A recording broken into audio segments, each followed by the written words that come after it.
새해 첫날 아침 차가운 바람이 창문을 두드리고 있었습니다. 영숙은 부엌에서 혼자 떡국을 끓이며 한 해의 시작을 맞고 있었죠. 40년을 함께한 남편 진석은 여느 때와 다름없이 거실 소파에 누워 텔레비전만 보고 있었습니다. 여보, 새해 첫날인데 우리 어디 나가볼까요? 영숙이 조심스럽게 물었습니다. 하지만 진석은 고개도 돌리지 않은 채 짜증스럽게 대답했죠. 나가서 뭐하게? 이 나이에 무슨 새해야. 그냥 조용히 있어. 영숙의 마음은 차가운 겨울바람보다 더 쓸쓸했습니다. 결혼한 지 40년이 넘었지만 남편의 입에서 고맙다는 말을 들어본 기억이 없었거든요. 특히 진석이 정년퇴직을 한 후로는 상황이 더욱 악화되었습니다. 매일 술과 텔레비전이 그의 유일한 친구가 되었고 영숙에게는 핀잔과 무시만 돌아왔죠.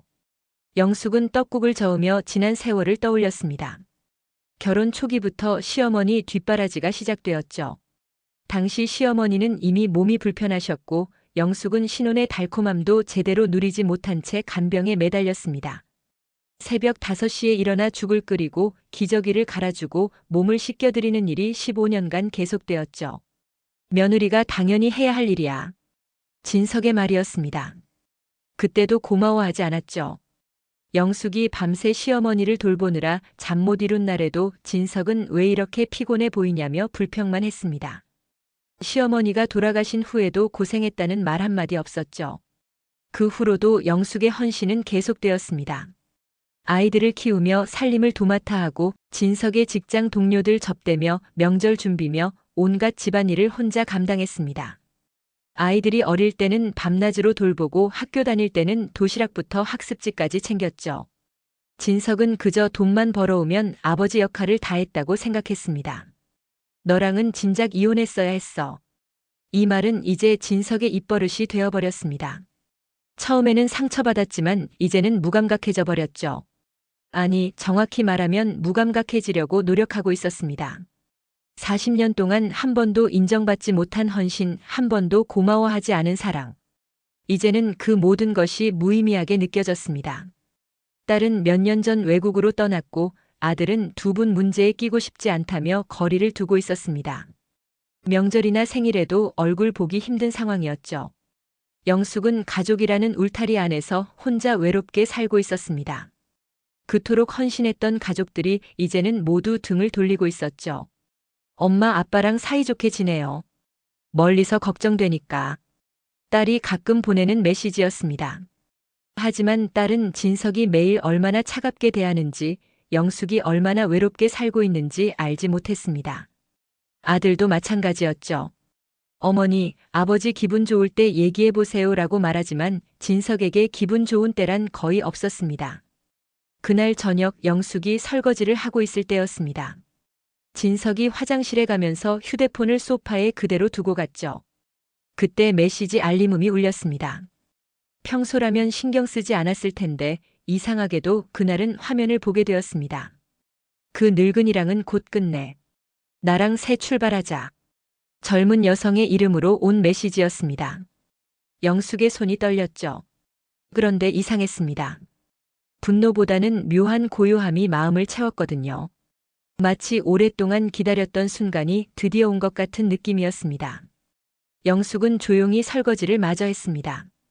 진석이 화장실에서 나와 휴대폰을 확인하는 모습을 지켜보았죠. 그의 얼굴에 스며든 미소를 놓치지 않았습니다. 그 미소는 영숙에게 한 번도 보여준 적 없는 표정이었죠.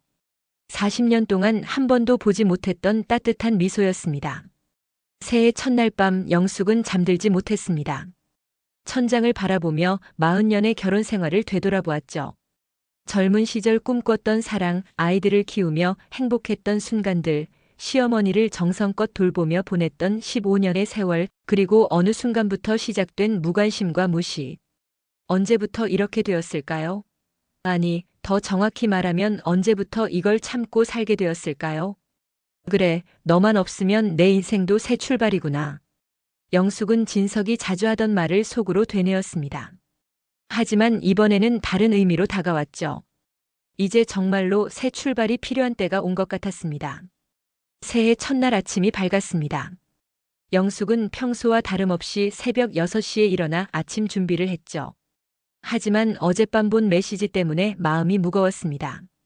진석은 늦잠을 자다가 9시가 되어서야 일어났어요. 아침 차려놨으니까 드세요. 영숙이 말했지만 진석은 대답도 없이 텔레비전 앞에 앉았습니다.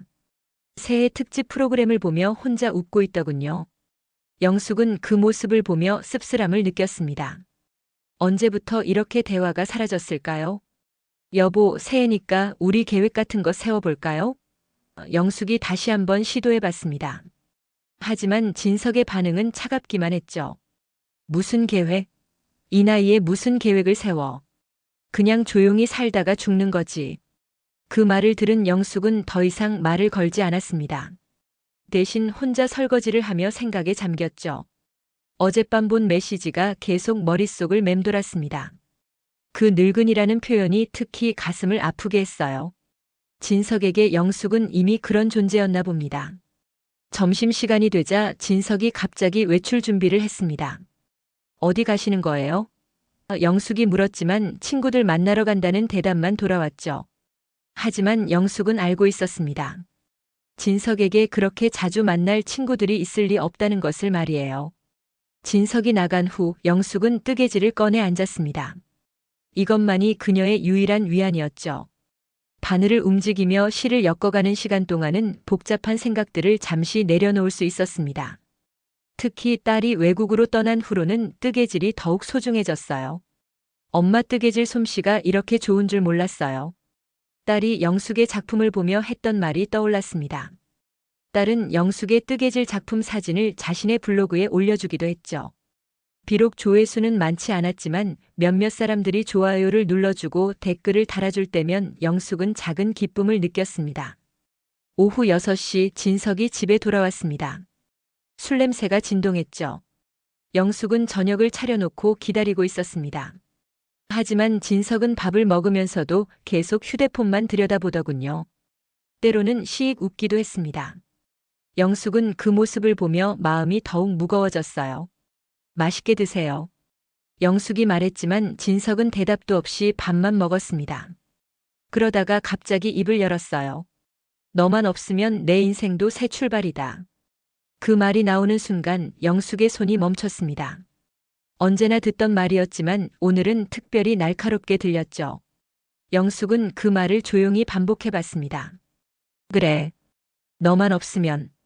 하지만 이번에는 다른 의미로 다가왔습니다. 영숙도 진석이 없으면 새 출발을 할 수 있을 것 같았거든요. 40년 동안 짓눌려 살았던 무게에서 벗어날 수 있을 것 같았습니다. 저녁을 마친 후 진석은 다시 소파에 누워 텔레비전을 보며 맥주를 마시기 시작했습니다. 영숙은 설거지를 하며 창밖을 바라봤어요. 새해 첫날 밤이지만 거리는 조용했습니다. 다른 집들은 모두 불이 켜져 있고 가족들이 함께 시간을 보내고 있는 것 같았죠. 나는 왜 이렇게 살고 있을까? 영숙은 속으로 물었습니다. 시어머니를 정성껏 돌보던 시절, 아이들을 키우며 바쁘게 살던 시절에는 나름대로 의미가 있었어요. 하지만 이제는 모든 게 공허하게 느껴졌습니다. 그때 진석의 휴대폰에서 또 메시지 알림음이 울렸습니다. 진석이 화장실에 가면서 휴대폰을 소파에 놓고 갔죠. 영숙은 이번에는 의도적으로 화면을 보았습니다. 내일 봐요. 그 사람 모르게 조심해서 나와요. 같은 여성의 이름이었습니다. 영숙은 더 이상 놀라지 않았어요. 오히려 마음이 차분해졌습니다. 이제 모든 것이 명확해졌거든요. 진석은 이미 마음이 다른 곳에 가 있었고 영숙은 그저 짐이 되어 있었습니다. 진석이 화장실에서 나와 휴대폰을 확인하는 모습을 지켜보았죠. 그의 얼굴에 다시 그 미소가 떠올랐습니다. 영숙에게는 보여준 적 없는 따뜻한 미소였어요. 그 순간 영숙은 결심했습니다. 밤이 깊어지자 영숙은 방 안 서랍에서 오래된 서류 봉투를 꺼냈습니다. 몇 년 전 아들이 혹시 모르니까 준비해두라며 가져다준 혼인관계 증명서가 들어있었죠. 당시에는 왜 이런 걸 미리 준비하라고 하나 싶었는데 이제야 아들의 의중을 알 것 같았습니다. 영숙은 그 서류를 꺼내며 조용히 중얼거렸습니다. 이 도장 하나면 끝나는 거야. 새해 둘째 날 새벽 영숙은 잠들지 못하고 천장을 바라보았습니다. 옆에서 코를 고는 진석을 보며 40년의 세월을 되돌아봤죠. 그 모든 헌신과 사랑이 이제는 무의미하게 느껴졌습니다. 진석은 이미 다른 사람과 새 출발을 꿈꾸고 있었고 영숙은 그저 걸림돌일 뿐이었어요. 좋아. 내가 원하던 이혼, 내가 새해 선물로 해줄게. 영숙은 마음속으로 말했습니다. 이제 진정한 새 출발을 해야 할 때였습니다. 새해 둘째 날 아침 영숙은 평소보다 일찍 일어났습니다. 마음의 결정을 내리고 나니 오히려 차분해졌죠. 진석은 여전히 깊은 잠에 빠져 있었고 영숙은 조용히 부엌으로 나가 커피를 한 잔 내렸습니다. 창밖으로 보이는 새해 아침 풍경은 평온했지만 영숙의 마음속에는 거대한 변화가 일어나고 있었어요. 어젯밤 본 메시지들이 계속 머릿속을 맴돌았습니다. 그 사람 모르게 조심해서 나와요라는 말이 특히 가슴을 아프게 했죠. 40년 동안 함께 살아온 아내를 그 사람이라고 부르는 진석의 모습이 너무나 서글펐습니다. 영숙은 서랍에서 이혼 서류를 꺼내 식탁 위에 펼쳐놓았습니다. 몇 년 전 아들이 가져다준 혼인관계 증명서와 함께 인터넷에서 찾아 출력해둔 협의이혼 신고서가 있었죠. 당시에는 왜 이런 걸 미리 준비해야 하나 싶었는데 이제야 그 의미를 알 것 같았습니다. 하지만 영숙에게는 또 다른 준비물이 있었습니다. 지난 2년 동안 조금씩 모아온 증거들이었죠. 진석의 외도 정황을 담은 사진들, 카드 사용 내역, 그리고 몰래 녹음해둔 대화들까지. 영숙이 바보가 아니었습니다. 남편의 행동이 수상하다는 것을 진작부터 눈치챘고 만약의 경우를 대비해 차근차근 증거를 수집해왔어요. 영숙은 천천히 서류를 작성하기 시작했습니다. 이름, 주소, 주민등록번호. 한 글자 한 글자 정성스럽게 써내려갔죠. 그러면서 지난 40년의 세월이 주마등처럼 스쳐갔습니다. 25살에 만난 진석, 그때는 그렇게 다정했는데 언제부터 이렇게 변했을까요? 오전 10시 진석이 일어났습니다. 영숙은 이미 서류 작성을 마치고 아침을 준비해 놓은 상태였죠. 진석은 평소와 다름없이 무뚝뚝하게 밥을 먹기 시작했습니다. 여보. 영숙이 조용히 불렀습니다. 진석은 대답도 없이 고개만 살짝 들었죠. 할 말이 있어요. 뭔데? 진석의 목소리는 귀찮다는 투였습니다. 영숙은 책상 위에 놓아둔 서류를 가져왔습니다. 그리고 진석 앞에 조용히 놓았죠. 이혼해요. 진석은 처음에는 무슨 소리인지 이해하지 못했습니다. 밥을 먹던 손이 멈췄고 영숙을 빤히 바라봤죠. 갑자기 무슨 소리야? 갑자기가 아니에요. 당신이 매일 하던 말 아닌가요? 나랑은 진작 이혼했어야 한다고. 영숙의 목소리는 침착했습니다. 오히려 진석이 당황하고 있었죠. 그건 그냥 화나서 한 소리고. 아니에요. 정말 그렇게 생각하고 있었잖아요. 그리고 이미 다른 사람도 있고요. 진석의 얼굴이 굳어졌습니다.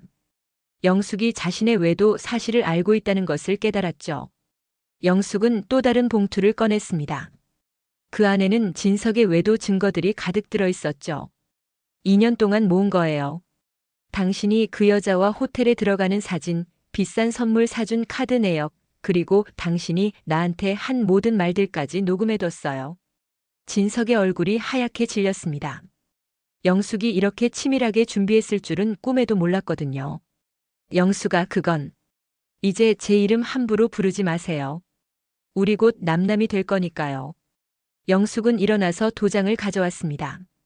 그리고 진석 앞에서 자신의 이름 옆에 쾅 하고 도장을 찍었죠. 당신도 도장 찍으세요. 협의 이혼으로 깨끗하게 끝내든지 아니면 재판 이혼으로 가든지 선택하세요. 영숙의 말에는 흔들림이 없었습니다. 40년 동안 참고 살았던 모든 것들이 이 순간 폭발하고 있었죠. 그리고 미리 말해두는데 그 여자한테는 별로 관심 없어요. 당신이 그 여자랑 어떻게 살든 상관없습니다. 다만 내가 받을 위자료와 재산 분할은 정확히 받을 거예요. 40년 동안 집안일하고 시어머니 간병하고 아이들 키운 게 공짜가 아니거든요. 진석은 영숙의 차분하면서도 단호한 태도에 당황했습니다.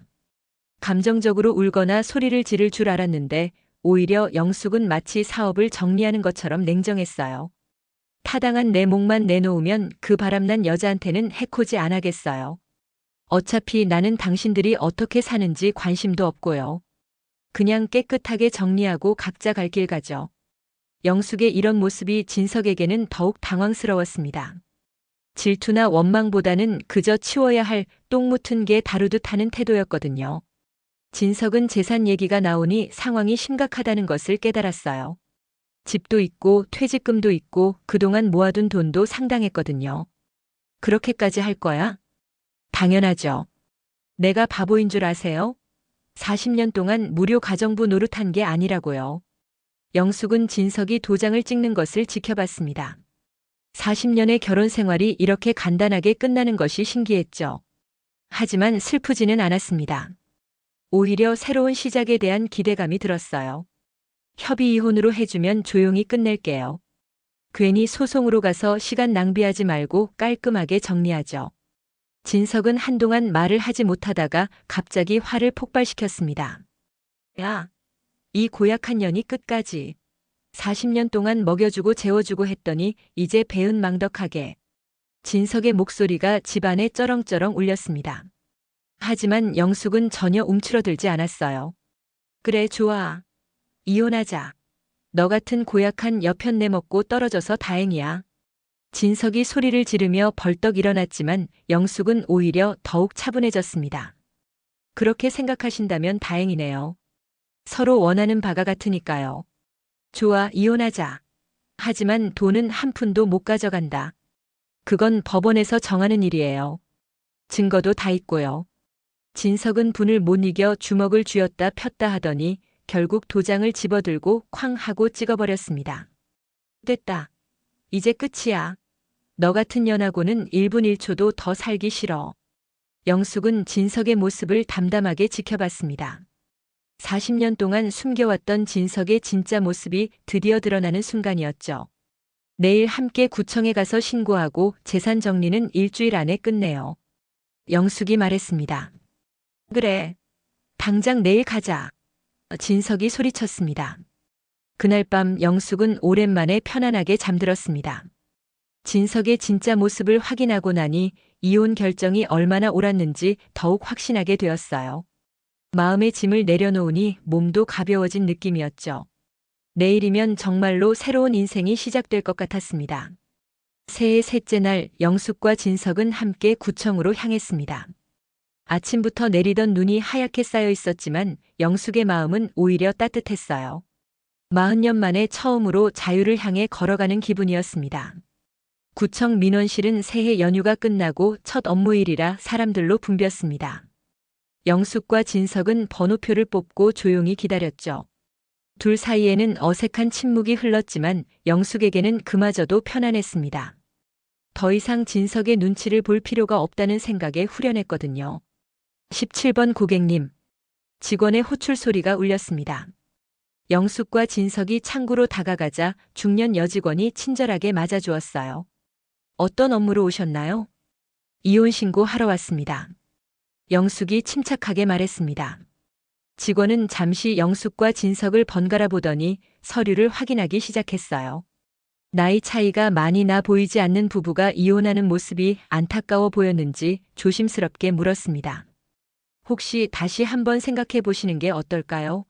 이렇게 오래 사시면서. 아니에요. 이미 결정한 일이에요. 영숙의 대답은 단호했습니다. 확실히 이혼 의사가 있으신 거죠? 영숙은 주저하지 않고 대답했어요. 네, 확실합니다. 진석도 고개를 끄덕였습니다. 어젯밤 그 여자와 통화를 하면서 이혼이 빨리 성사되길 바란다는 말을 들었거든요. 직원이 서류를 하나씩 검토하더니 도장을 확인했습니다. 도장이 정확하게 찍혀 있네요. 그럼 접수 처리해드리겠습니다. 쾅! 공식 도장 소리가 울렸습니다. 그 순간 40년의 결혼 생활이 공식적으로 끝이 났어요. 영숙은 이상하게도 슬프지 않았습니다. 오히려 가슴이 뻥 뚫린 느낌이었죠. 처리 완료되었습니다. 이혼 신고서 접수증 드릴게요. 영숙이 접수증을 받아드는 순간 진석이 먼저 일어났습니다. 그럼 난 간다. 네, 수고하세요. 영숙도 담담하게 대답했어요. 진석이 구청을 나서는 뒷모습을 보며 영숙은 묘한 감정을 느꼈습니다. 분노도 아니고 슬픔도 아닌 그저 하나의 장이 끝났다는 안도감이었어요. 마치 무거운 짐을 내려놓은 기분이었습니다. 집으로 돌아가는 길 영숙은 혼자 걸으며 주변을 둘러봤습니다. 같은 동네, 같은 길인데 모든 것이 새롭게 보였어요. 이제는 진석의 아내가 아닌 그냥 영숙으로 살아갈 수 있게 되었거든요. 집에 도착하니 진석은 이미 짐을 싸고 있었습니다. 옷가지 몇 벌과 필요한 물건들만 챙기고 있더군요. 예상했던 것과 달리 영숙이 전혀 매달리지 않으니 오히려 어색했습니다. 그럼 나간다. 네, 조심히 가세요. 진석이 문을 나서는 순간 영숙은 깊은 숨을 내쉬었습니다. 정말로 끝이었어요. 40년 동안 함께 살았던 남자가 이렇게 간단하게 떠나가는 것이 허무하기도 했지만 동시에 자유로웠습니다.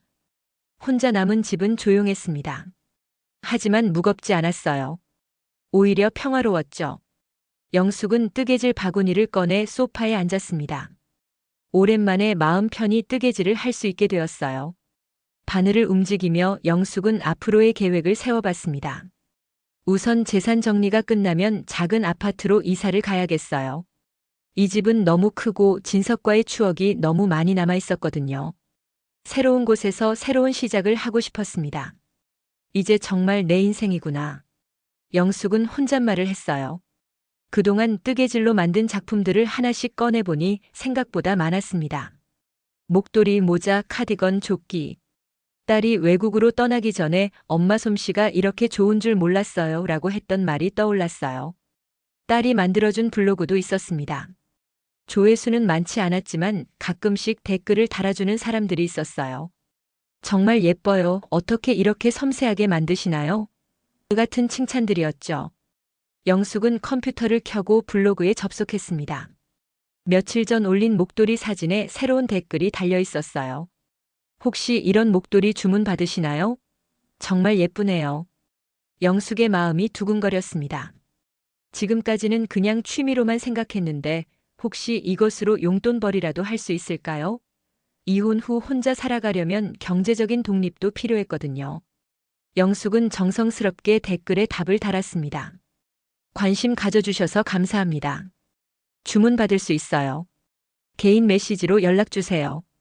그리고 새로운 작품들의 사진을 찍어 블로그에 올렸습니다. 이제는 시간도 충분하고 마음의 여유도 생겼으니 더 많은 작품을 만들 수 있을 것 같았어요. 저녁이 되자 영숙은 혼자 간단한 식사를 준비했습니다. 진석을 위해 반찬을 여러 가지 만들 필요도 없고 눈치 볼 사람도 없었죠. 자신이 먹고 싶은 것만 만들면 되었습니다. 밥을 먹으며 영숙은 창밖을 바라봤어요. 눈이 그치고 별이 보이기 시작했습니다. 새해 셋째 날 밤 영숙의 새로운 인생이 본격적으로 시작되고 있었어요. 핸드폰이 울렸습니다. 딸에게서 온 메시지였어요. 엄마, 새해 복 많이 받으세요.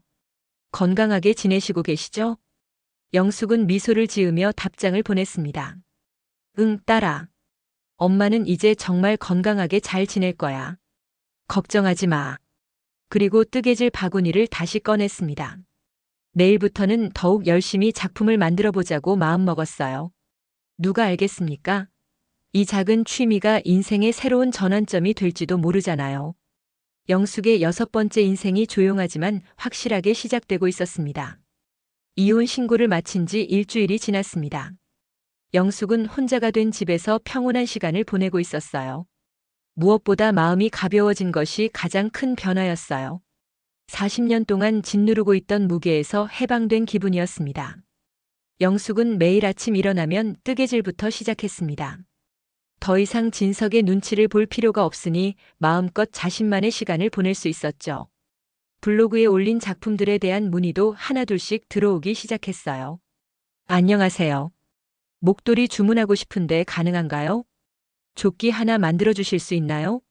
어머니 선물로 드리고 싶어서요. 처음에는 작은 주문들이었지만 영숙에게는 새로운 희망이었습니다. 자신의 손재주가 다른 사람들에게 인정받는다는 것이 이렇게 기쁠 줄 몰랐어요. 특히 딸이 외국에서 영숙의 블로그를 소셜미디어에 공유하면서 조회수가 늘어나기 시작했습니다. 우리 엄마의 솜씨를 자랑합니다라는 글과 함께 올린 뜨개질 작품 사진들이 생각보다 많은 관심을 받았거든요. 영숙은 주문이 들어올 때마다 정성스럽게 작품을 만들었습니다. 색깔 조합부터 무늬까지 하나하나 신경 써서 만들었죠. 고객들의 반응도 뜨거웠어요. 정말 예뻐요. 이렇게 정교하게 만들어주실 줄 몰랐어요. 어머니가 너무 좋아하세요. 다음에 또 주문할게요. 이런 댓글들을 볼 때마다 영숙의 마음은 뿌듯했습니다. 40년 동안 아무도 인정해주지 않았던 자신의 능력이 드디어 빛을 발하고 있었거든요. 어느 날 영숙의 블로그에 특별한 메시지가 도착했습니다. 발신자의 이름을 보니 유명한 가수였어요. 영숙도 텔레비전에서 본 적이 있는 인기 연예인이었습니다. 안녕하세요. 저는 가수 김은지입니다. 우연히 블로그를 보게 되었는데 작품들이 너무 아름다워서 연락드려요. 혹시 뮤직비디오 의상을 의뢰할 수 있을까요? 영숙은 처음에 장난인 줄 알았습니다. 하지만 연예인의 공식 계정에서 온 메시지였고 연락처까지 남겨놓았더군요. 영숙은 떨리는 마음으로 전화를 걸어봤어요. 안녕하세요, 김은지입니다. 정말 그 가수의 목소리였습니다. 영숙은 너무 놀라서 한동안 말을 못했죠. 안녕하세요. 블로그 운영하는 영숙입니다. 네, 연락 주셔서 감사해요. 정말 작품들이 아름다워서 깜짝 놀랐어요. 특히 그 하얀색 카디건이 너무 예뻤거든요. 김은지는 다음 달에 촬영할 새 앨범의 타이틀곡 뮤직비디오에서 특별한 의상을 입고 싶다고 했습니다. 따뜻하고 정감 있는 뜨개질 의상을 원한다고 했어요. 가능하시다면 한번 만나서 상의해보고 싶어요. 어떠세요? 영숙은 꿈꾸는 것 같았습니다. 평생 집안일만 하며 살았던 자신에게 이런 기회가 올 줄이야. 하지만 동시에 두려웠어요. 과연 자신이 연예인의 뮤직비디오 의상을 만들 수 있을까요? 시간이 넉넉하지 않을 텐데 정말 괜찮을까요? 괜찮아요. 오히려 시간이 없어서 더 설레요. 정말 특별한 뮤직비디오가 될 것 같거든요. 영숙은 용기를 내어 만나기로 했습니다. 며칠 후 김은지의 사무실에서 만난 그녀는 생각보다 수수하고 친근했어요. 텔레비전에서 보던 화려한 모습과는 달리 소박한 옷차림이었습니다. 어머니 같은 분이 만들어주시는 뜨개질 의상을 입고 노래하고 싶었어요. 요즘 너무 인공적인 것들에 둘러싸여 살다 보니 손으로 직접 만든 따뜻함이 그리워서요. 김은지의 말에 영숙은 감동했습니다. 그동안 뜨개질을 하면서 느꼈던 마음과 똑같았거든요. 손으로 한 땀 한 땀만 들어가는 정성, 그 안에 담긴 사랑과 정성을 알아봐주는 사람이 있다는 것이 너무 고마웠어요. 어떤 스타일을 원하세요? 어머니의 원래 뜨개질 작품들처럼 따뜻하면서도 우아한 느낌이었으면 좋겠어요. 색깔은 크림색이나 연한 아이보리 계열로요. 영숙은 김은지와 이야기를 나누며 디자인을 구상했습니다. 단순하면서도 세련된 라인의 카디건과 조끼 세트를 만들기로 했어요. 카메라에서도 돋보이면서 동시에 편안함을 줄 수 있는 디자인이었습니다. 제작비는 얼마나 드릴까요? 영숙은 가격을 말하기가 어려웠습니다. 지금까지 받아본 주문 중 가장 큰 것이었거든요. 하지만 김은지는 영숙이 말한 금액보다 더 많이 주겠다고 했어요. 이런 정성과 기술에는 그만한 값어치가 있어야 해요. 그리고 뮤직비디오가 성공하면 보너스도 드릴게요. 영숙은 집에 돌아와 바로 맞춤 뜨개질 작업에 들어갔습니다. 뮤직비디오 촬영까지 한 달밖에 남지 않았지만 오히려 마음이 설렜어요. 오랜만에 자신이 정말 중요한 일을 하고 있다는 느낌이었습니다. 매일 새벽부터 밤늦게까지 뜨개질에 몰두했습니다. 한 땀 한 땀 정성스럽게 떠가며 김은지가 뮤직비디오에서 빛날 모습을 상상했어요. 40년 만에 처음으로 자신의 일에 이렇게 몰입하고 있었습니다. 진석과 함께 살 때는 상상도 할 수 없었던 일이었죠. 이제야 진정한 자신의 인생을 살아가고 있다는 생각이 들었습니다. 영숙의 손끝에서 만들어지는 작품 하나하나에는 새로운 삶에 대한 희망과 열정이 담겨 있었어요. 한 달 후 완성된 의상을 본 김은지는 감탄을 금치 못했습니다. 정말 아름다워요. 이런 걸 원했던 거예요. 영숙도 자신이 만든 작품이 이렇게 완벽할 줄 몰랐습니다. 뮤직비디오 촬영 날 영숙은 촬영장에 초대받았어요. 자신이 만든 옷을 입고 노래하는 김은지의 모습을 보며 영숙은 가슴이 벅차올랐습니다. 이것이 새로운 시작이라는 것을 직감할 수 있었어요. 뮤직비디오가 공개된 지 일주일 만에 일이 벌어졌습니다. 김은지의 신곡이 각종 음원 차트 1위를 석권했고 뮤직비디오 조회수도 하루 만에 100만 뷰를 넘어섰어요. 특히 아름다운 김은지의 모습과 함께 그녀가 입고 있던 아이보리색 뜨개질 의상이 화제의 중심이 되었습니다. 이 옷 어디서 산 거예요? 정말 따뜻해 보여요. 브랜드가 뭔가요? 어머니 생각이 나는 옷이에요. 요즘 이런 수제 느낌의 옷이 진짜 트렌드네요. 뮤직비디오 댓글창은 의상에 대한 문의로 가득 찼습니다. 영숙의 작품은 따뜻하면서도 독특했는데 그것이 요즘 사람들 눈에는 새롭게 보였던 거죠. 기계로 대량 생산된 옷에 익숙한 젊은 세대에게 손으로 한 땀 한 땀 만든 뜨개질 의상은 신선한 충격이었습니다. 김은지는 곧바로 자신의 소셜미디어에 영숙의 블로그 주소를 올렸어요. 이 아름다운 옷을 만들어주신 영숙 선생님께 감사드립니다. 정말 어머니 손길이 느껴지는 작품이에요. 여러분도 블로그에 들어가서 구경해보세요. 그 순간부터 영숙의 블로그는 폭발적인 관심을 받기 시작했습니다. 하루 조회수가 10,000명을 넘어섰고 주문 문의 메시지는 하루에 수십 통씩 들어왔어요. 더 놀라운 것은 유명 연예인들의 연락이었습니다. 첫 번째로 연락한 것은 인기 여배우였어요.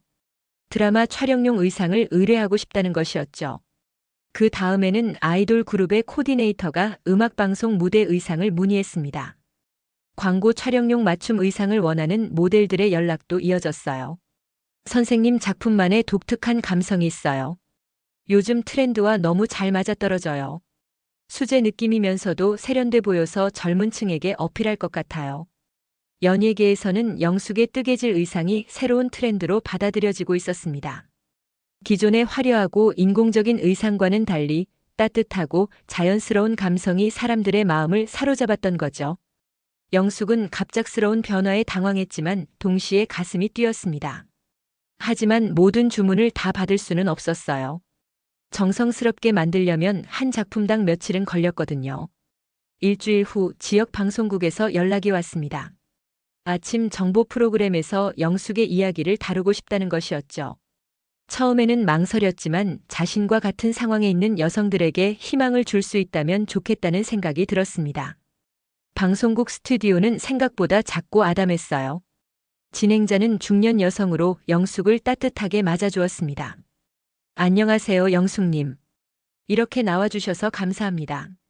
저야말로 이런 기회를 주셔서 고맙습니다. 방송이 시작되자 진행자가 부드럽게 질문을 시작했어요. 최근에 큰 화제가 되셨는데 기분이 어떠세요? 아직도 꿈 같아요. 이 나이에 이런 일이 일어날 줄은 정말 몰랐거든요. 뜨개질은 언제부터 시작하셨나요? 젊었을 때부터 취미로 했었어요. 특히 시어머니 간병할 때 틈틈이 하면서 마음의 위안을 찾았던 것 같습니다. 영숙은 자연스럽게 자신의 이야기를 풀어나갔습니다. 40년의 결혼 생활, 시어머니 간병, 아이들 양육, 그리고 최근의 이혼까지. 하지만 슬프게 말하지 않았어요. 오히려 담담하고 희망적으로 이야기했습니다. 이혼 결정이 쉽지 않으셨을 텐데요. 처음에는 두려웠어요. 하지만 더 이상 참고 살 수는 없겠더라고요. 남은 인생이라도 제대로 살고 싶었습니다. 요즘 젊은 연예인들 사이에서도 선생님 작품이 인기라고 들었는데요. 네, 정말 놀라워요. 제가 만든 옷을 젊은 분들이 좋아해 주신다니. 손으로 만든 따뜻함이 요즘 사람들에게는 새롭게 느껴지나 봐요. 방송에서 영숙은 뜨개질 시연도 보여주었습니다. 능숙하게 바늘을 움직이며 설명하는 모습이 시청자들에게 큰 감동을 주었어요. 마지막으로 같은 상황에 있는 분들께 한 말씀 해주세요. 영숙은 잠시 생각하더니 진심을 담아 말했습니다. 늦었다고 생각하지 마세요. 언제든 새로운 시작은 가능해요. 저도 66살에 새 인생을 시작했거든요. 용기만 있으면 무엇이든 할 수 있어요. 방송이 끝난 후 반응은 폭발적이었습니다. 방송국 전화는 하루 종일 울렸고 영숙의 블로그 방문자 수는 또 한 번 급증했어요. 더 놀라운 것은 전국 각지에서 찾아오는 손님들과 연예인들의 러브콜이었습니다. 며칠 후 서울에서 온 한 연예 기획사 관계자가 영숙을 찾아왔습니다. 선생님, 저희 소속 가수들 무대 의상을 전담해 주시면 어떨까요? 조건은 얼마든지 맞춰드릴게요. 하지만 영숙은 정중히 거절했습니다. 고마운 말씀이지만 저는 제 손으로 직접 만드는 게 좋아요. 너무 많은 주문보다는 지금처럼 정성스럽게 하나씩 만들고 싶습니다. 대신 영숙은 다른 계획을 세웠습니다. 뜨개질을 배우고 싶어하는 사람들을 위한 작은 공방을 열기로 한 것이었죠. 특히 자신과 같은 중장년 여성들에게 새로운 기회를 주고 싶었습니다. 한 달 후 영숙은 동네에 작은 뜨개질 공방을 열었습니다. 영숙의 따뜻한 손길이라는 이름이었어요. 공방에는 매일 뜨개질을 배우고 싶어하는 사람들이 찾아왔습니다. 선생님, 저도 선생님처럼 늦게라도 새 출발하고 싶어요. 이런 질문들을 받을 때마다 영숙은 자신의 변화를 실감했습니다. 이제는 다른 사람들에게 희망을 주는 사람이 되었어요. 진석과 함께 살 때는 상상도 할 수 없었던 일이었습니다. 저녁이 되어 공방 문을 닫고 집으로 돌아가는 길, 영숙은 하늘을 올려다봤습니다. 별이 유난히 밝게 빛나고 있었어요. 새로운 인생의 시작이 이렇게 아름다울 줄 몰랐습니다. 뜨개질 공방을 연 지 석 달이 지났습니다. 영숙의 따뜻한 손길은 이제 동네에서 가장 유명한 곳이 되었어요. 매일 오전에는 뜨개질 수업이 있고 오후에는 영숙이 주문받은 작품을 만드는 시간이었습니다. 선생님, 정말 감사해요. 이렇게 늦은 나이에 새로운 걸 배울 수 있을 줄 몰랐어요. 오늘도 수업에 참여한 50대 후반의 정미 씨가 말했습니다. 정미 씨는 남편이 사업 실패로 집을 나간 후 혼자 살고 있었어요. 처음 공방에 왔을 때는 우울해 보였는데 이제는 밝은 표정으로 뜨개질에 몰두하고 있었습니다. 정미 씨, 솜씨가 많이 늘었네요. 이제 혼자서도 충분히 목도리는 만들 수 있을 것 같아요. 영숙은 공방에 오는 사람들 중에서 솜씨가 늘어난 분들에게는 작은 주문을 나눠주기 시작했습니다. 영숙 혼자서는 감당하기 어려운 물량이 계속 들어오고 있었거든요. 특히 연예인들의 주문은 끊이지 않았어요. 최근에는 인기 드라마의 여주인공이 입을 카디건을 주문했고 유명 아이돌 그룹의 겨울 앨범 재킷 촬영용 의상도 의뢰받았습니다. 광고 모델들의 맞춤 의상 요청도 계속 이어졌죠. 선생님, 이번 주말 음악방송 보세요. 제가 만든 조끼를 입고 무대에 선다고 하더라고요. 공방에서 함께 작업하는 은희 씨가 신나게 말했습니다.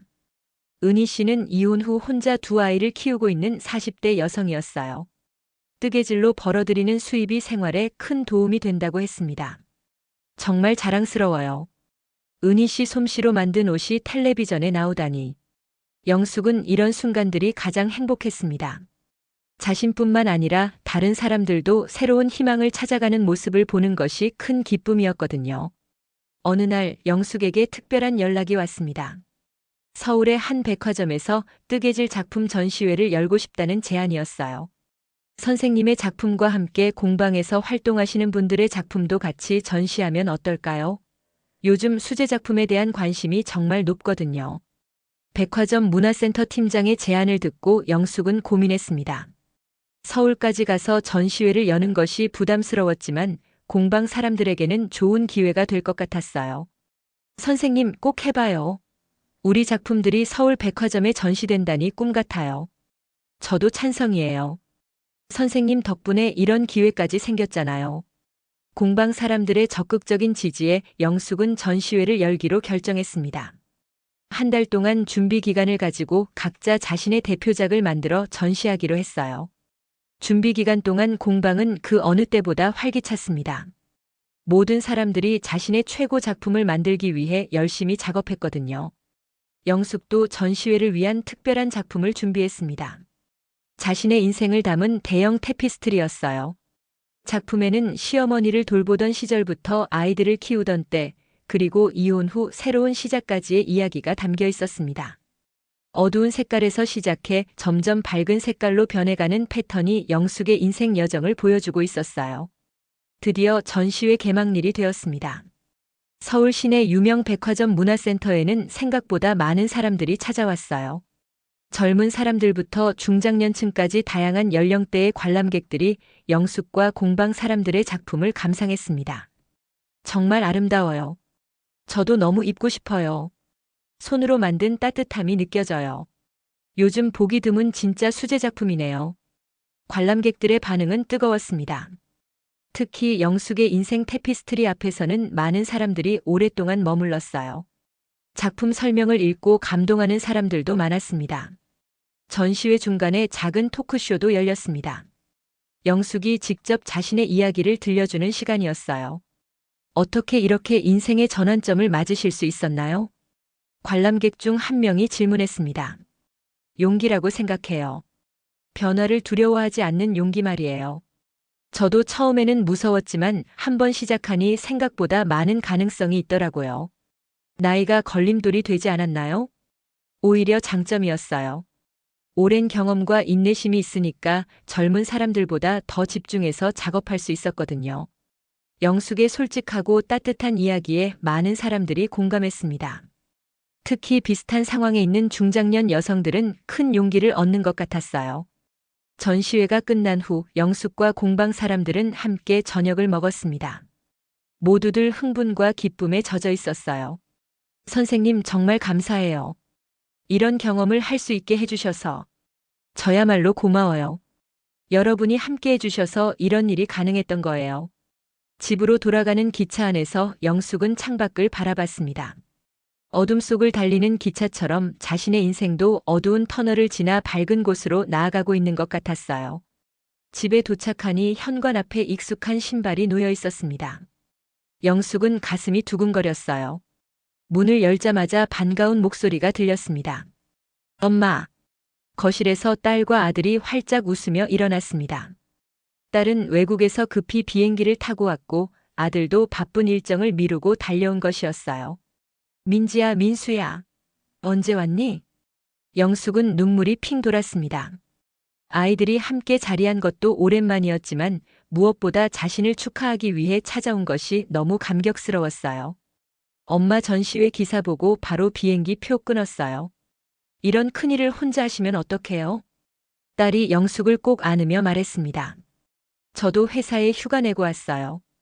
어머니가 이렇게 유명해지셨는데 아들이 빠질 수 없죠. 아들도 어색하지만 따뜻한 미소를 지었습니다. 그동안 부모님 문제에 끼고 싶지 않다며 거리를 두었던 아들이 이렇게 먼저 찾아온 것이 영숙에게는 더욱 소중했어요. 엄마 정말 대단해요. 인터넷에서 엄마 이야기가 엄청 화제더라고요. 황혼 이혼 후 인생 역전 66살 새 출발. 댓글도 다 응원 일색이에요. 딸이 핸드폰을 보여주며 신나게 말했습니다. 어머니 진짜 자랑스러워요. 아버지랑 그런 일이 있었을 때는 어떻게 될지 걱정했는데 이렇게 멋지게 새 시작하실 줄 몰랐어요. 아들도 진심으로 말했습니다. 그동안 부모님의 불화를 보며 어떻게 해야 할지 몰라 거리를 뒀던 자신이 미안했다는 표정이었어요. 고마워 얘들아. 엄마가 이렇게 변할 수 있을 줄도 몰랐어. 영숙은 아이들을 번갈아 보며 미소를 지었습니다. 이혼할 때 가장 걱정했던 것이 아이들의 반응이었는데 이제는 오히려 자신을 자랑스러워해주고 있었어요. 엄마, 아버지는 어떻게 지내세요? 딸이 조심스럽게 물었습니다. 잘 지내시겠지. 원하던 대로 새 출발하셨으니까. 영숙의 대답은 담담했습니다. 더 이상 진석에 대한 원망이나 분노는 없었어요. 오히려 감사했습니다. 진석과 이혼하지 않았다면 지금의 새로운 인생도 없었을 테니까요. 엄마, 내일 공방 구경시켜주세요. 엄마가 어떻게 일하시는지 보고 싶어요. 저도요. 엄마 제자분들도 만나보고 싶고요. 아이들의 관심 어린 반응에 영숙은 가슴이 뿌듯했습니다. 그동안 진석 때문에 위축되어 있을 때는 아이들 앞에서도 당당하지 못했는데 이제는 자신 있게 자신의 일을 보여줄 수 있게 되었어요.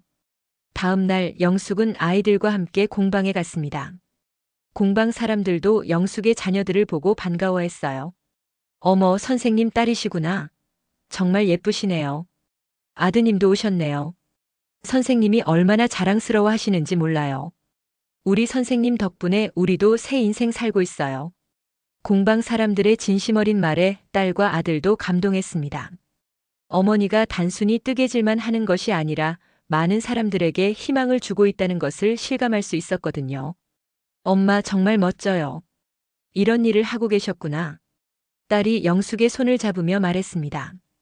어머니가 이렇게 많은 사람들에게 영향을 주고 계시는 줄 몰랐어요.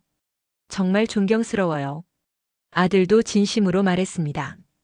저녁에는 셋이 함께 외식을 했습니다. 오랜만에 가족이 함께하는 시간이었지만 예전처럼 무겁지 않았어요. 오히려 밝고 즐거웠습니다. 엄마, 이제 정말 행복해 보여요. 그래, 정말 행복해. 늦었지만 진짜 내 인생을 살고 있는 것 같아. 저희도 안심이에요. 엄마가 이렇게 당당하고 멋지게 사시니까. 아이들과 함께 보낸 며칠은 영숙에게 큰 선물이었습니다. 자식들의 인정과 사랑을 받으며 자신의 선택이 옳았다는 확신을 더욱 강하게 가질 수 있었어요. 아이들이 떠나는 날 영숙은 기차역까지 배웅을 나갔습니다. 엄마, 자주 연락드릴게요.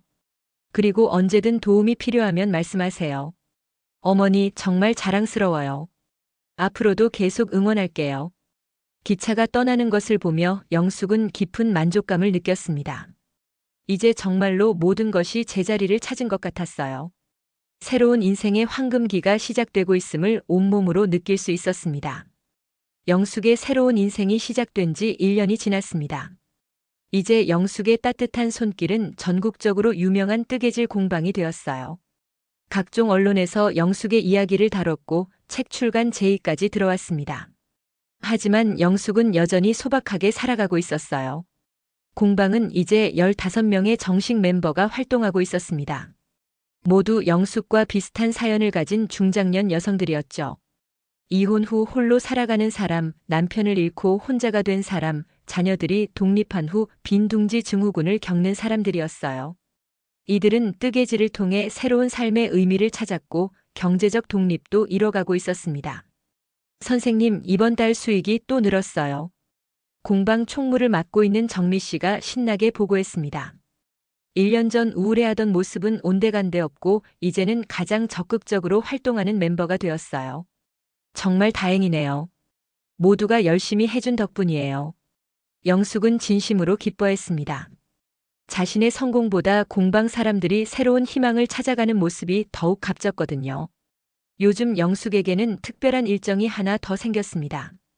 매주 목요일마다 지역 문화센터에서 인생 이모작 강연을 하는 것이었어요. 자신과 같은 상황에 있는 사람들에게 용기와 희망을 주는 시간이었습니다. 오늘도 강연장은 가득 찼습니다. 대부분 50대 이상의 여성들이었지만 요즘에는 젊은 사람들도 종종 찾아왔어요. 안녕하세요, 여러분. 오늘도 이렇게 만나 뵙게 되어 반갑습니다. 영숙이 무대에 서자 박수가 터져 나왔습니다. 1년 전과는 확연히 달라진 자신감 있는 모습이었어요. 오늘은 나이는 숫자일 뿐이라는 주제로 이야기하고 싶어요.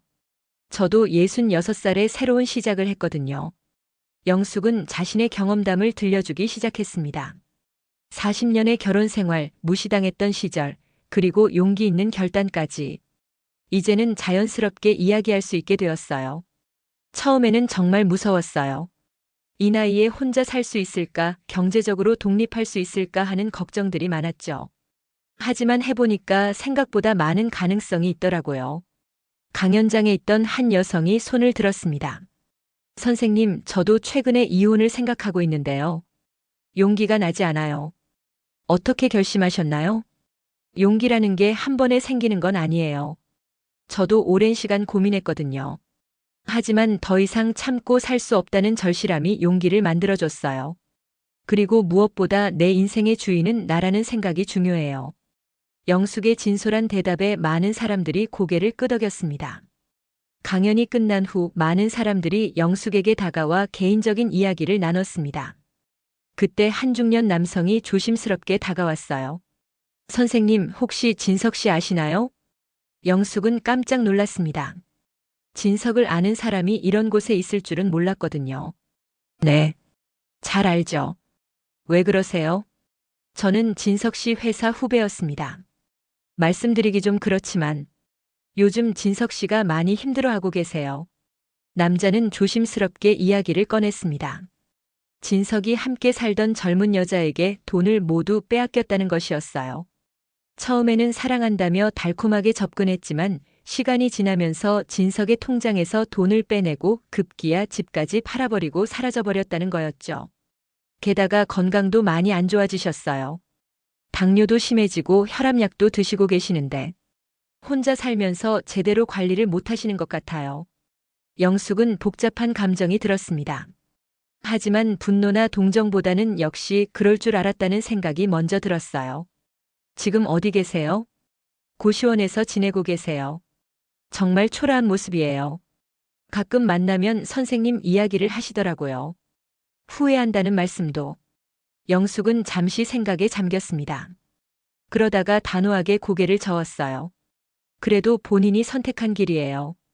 저는 더 이상 상관할 일이 아니고요. 하지만, 아니에요. 자업자득이죠. 저를 그렇게 무시하고 배신했는데 이제 와서 후회한다고 제가 뭘 해줄 수 있겠어요? 영숙의 목소리는 차분하지만 단호했습니다. 집으로 돌아가는 길 영숙은 진석의 근황을 들은 것에 대해 생각해 봤습니다. 예상했던 일이었어요. 영숙은 예전에 진석과 함께 살던 집 앞을 지나게 되었습니다. 집에는 매매 딱지가 붙어 있었어요. 이미 팔린 것 같았습니다. 마당은 잡초가 무성하고 전체적으로 을씨년스러운 분위기였어요. 참 어리석은 사람이었네. 영숙은 속으로 생각했습니다. 40년 동안 헌신적으로 돌봐준 아내는 내팽개치고 돈만 노리고 접근한 여자에게 모든 것을 다 퍼주다니. 결국 혼자 남겨진 것은 진석 자신이었어요. 하지만 영숙은 동정하지 않았습니다. 오히려 속이 시원했어요. 그동안 자신을 무시하고 조롱했던 대가를 톡톡히 치르고 있는 거니까요. 집에 도착해서 영숙은 저녁 준비를 했습니다. 혼자 먹는 저녁이지만 더 이상 쓸쓸하지 않았어요. 오히려 자유롭고 평화로웠습니다. 식사를 마친 후에는 뜨개질을 하며 하루를 마무리했죠. 핸드폰이 울렸습니다. 딸에게서 온 영상통화였어요. 엄마 안녕하세요. 화면 속 딸의 모습이 밝게 웃고 있었습니다. 응, 딸아. 잘 지내니? 네. 엄마 근황이 궁금해서 연락했어요. 오늘도 강연하셨죠? 응, 많은 분들이 와주셨어. 엄마 정말 자랑스러워요. 그런데 혹시 아버지 소식 들으셨어요? 딸도 진석의 근황을 알고 있는 것 같았습니다. 들었어. 하지만 상관없어. 이제 남남이니까. 엄마가 그렇게 말씀하시니 저도 안심이에요. 솔직히 아버지가 그렇게 되신 건 자업자득이라고 생각해요. 아버지 생각 마시고 어머니는 지금처럼 계속 행복하게 지내세요. 딸의 말에 영숙은 놀랐습니다. 아이들도 아버지의 잘못을 정확히 알고 있었던 거네요. 엄마는 정말 현명한 선택을 하셨어요. 만약 그때 이혼하지 않으셨다면 엄마도 함께 망했을 거예요. 통화를 마친 후 영숙은 창밖을 바라봤습니다. 별이 유난히 밝게 빛나고 있었어요. 1년 전 이혼 도장을 찍던 그날을 생각해 보니 참 잘한 일이었다는 생각이 들었습니다. 만약 그때 이혼하지 않았다면 어떻게 되었을까요? 아마 진석과 함께 모든 재산을 잃고 배신당하고 초라하게 늙어갔을 거예요. 하지만 영숙은 용기 있게 결단했고 그 덕분에 지금의 행복한 삶을 살 수 있게 되었어요. 뜨개질을 하며 영숙은 지난 1년을 되돌아봤습니다. 김은지의 뮤직비디오 의상을 만들었던 설레던 순간, 공방을 열었던 날의 떨림, 전시회에서 받았던 박수 그리고 아이들이 찾아와 축하해주던 감동까지. 정말 꿈같은 1년이었네. 영숙은 혼자 중얼거렸습니다. 그리고 내일의 계획을 세웠어요. 새로운 작품 디자인도 구상하고 공방 사람들과 함께할 프로젝트도 생각해봤습니다. 67살의 영숙에게는 아직도 할 일이 많았어요. 더 많은 사람들에게 희망을 주고 싶었고 더 아름다운 작품들을 만들고 싶었습니다. 무엇보다 자신만의 인생을 계속 써나가고 싶었어요. 인생의 마지막 장을 내가 쓸 차례였으니까.